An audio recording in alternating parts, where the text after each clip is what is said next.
بسم اللہ الرحمن الرحیم۔ السلام علیکم ناظرین، ایک نئے عنوان کے ساتھ آپ کی خدمت میں ایک بار پھر حاضر ہے۔ قاضی اور مرغی فروش، ایک طنزیہ سبق آموز حکایت۔ کہتے ہیں کہ ایک شخص ذبح شدہ مرغی لے کر مرغی فروش کے پاس پہنچا اور اس سے گزارش کی، بھائی ذرا اسے کاٹ دو، میں آدھے گھنٹے بعد آ کر لے جاؤں گا۔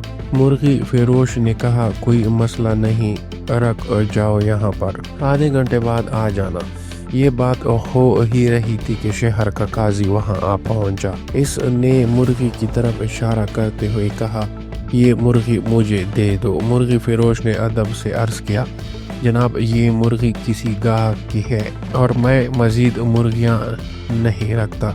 قاضی نے زیر لب مسکرا کر جواب دیا، کوئی بات نہیں، اگر وہ آیا تو کہنا مرغی اڑ گئی ہے، اگر وہ عدالت آیا تو وہ بھی میرے ہی سامنے آئے گا۔ مرغی فروش نے قاضی کے حکم پر عمل کیا اور مرغی اسے دے دی۔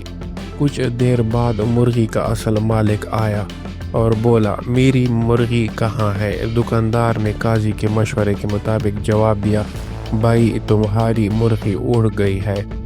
مالک نے حیرانی سے کہا، مرغی تو ذبح شدہ تھی، وہ کیسے اڑ سکتی ہے؟ بات بڑھ گئی، دونوں عدالت جا پہنچے۔ عدالت جاتے ہوئے راستے میں انہوں نے دیکھا کہ ایک مسلمان اور ایک یہودی آپس میں جھگڑ رہے تھے۔ مرغی فروش نے بیچ بچاؤ کی کوشش کی، مگر اس کی ایک انگلی یہودی کی آنکھ میں جا لگی اور وہ نابینا ہو گیا۔ اب یہودی نے قصاص کا مطالبہ کیا اور مرغی فروش کے خلاف دوسرا مقدمہ بن گیا۔ قاضی کی عدالت کی طرف بڑھتے وقت مرغی فروش کو خوف لاحق ہوا۔ وہ اچانک مسجد کی مینار پر چڑھ گیا اور نیچے کود گیا، مگر بدقسمتی سے وہ ایک بوڑھے پر آ گرا جو فوراً ہی دم توڑ گیا۔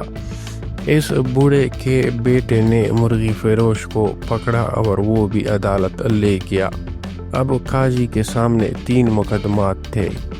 پہلا مقدمہ مرغی کا تھا۔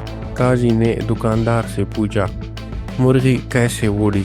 وہ تو ذبح شدہ تھی۔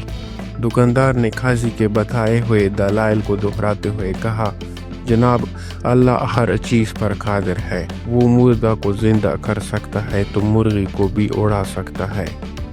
قاضی نے مسکرا کر سر ہلایا۔ مدعی نے اس عجیب منطق پر خاموشی اختیار کی اور مقدمہ واپس لے لیا۔ دوسرا مقدمہ نابینا ہونے والے یہودی کا تھا۔ قاضی نے کہا، اسلامی قانون کے مطابق غیر مسلم کی دیت عادی ہے، لہٰذا یا تو تم اس مسلمان سے اپنی دوسری آنکھ بھی پڑوا لو، پھر وہ اپنی ایک آنکھ دے گا۔ یہودی گھبرا گیا اور بولا، نہیں جناب، میں اپنا مقدمہ واپس لیتا ہوں۔ اب باری آتی ہے تیسرے مقدمے کی، اس بوڑھے شخص کے قتل کا جس پر مرغی فروش گرا تھا۔ قاضی نے فیصلہ سنایا، جاؤ اسی مینار پر چڑھو اور دکاندار کو بھیجا جس طرح اس نے تمہارے والد پر چھلانگ لگائی تھی۔ مدعی نے کہا، اگر وہ دائیں بائیں ہو گیا تو میں تو مر جاؤں گا۔ قاضی نے کہا، یہ میرا مسئلہ نہیں، تمہارے والد دائیں بائیں کیوں نہیں ہوئے تھے؟ یہ سن کر مدعی نے بھی مقدمہ واپس لے لیا۔ یوں تینوں مقدمات ختم ہو گئے۔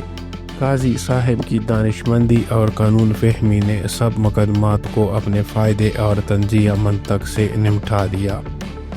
یہ حکایت کسی خاص زمانے یا ملک کی نہیں، بلکہ طاقت، مذہب اور اختیارات کی ملی جلی تصویر ہے۔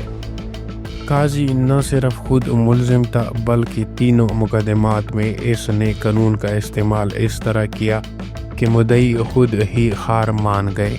یہ کہانی ہمیں بتاتی ہے کہ اگر انصاف دینے والے خود انصاف کے دشمن بن جائے تو سچائی صرف طنز بن کر ہی رہ جاتی ہے۔ ناظرین، اس حکایت کی اگر حوالہ جات کی بات کی جائے تو روزنامہ جنگ نے اور سیاست.pk نے اس کو رپورٹ کیا ہے۔ ملتے ہیں اگلی اس طرح کی سبق آموز ویڈیو میں، تب تک کے لیے اللہ حافظ۔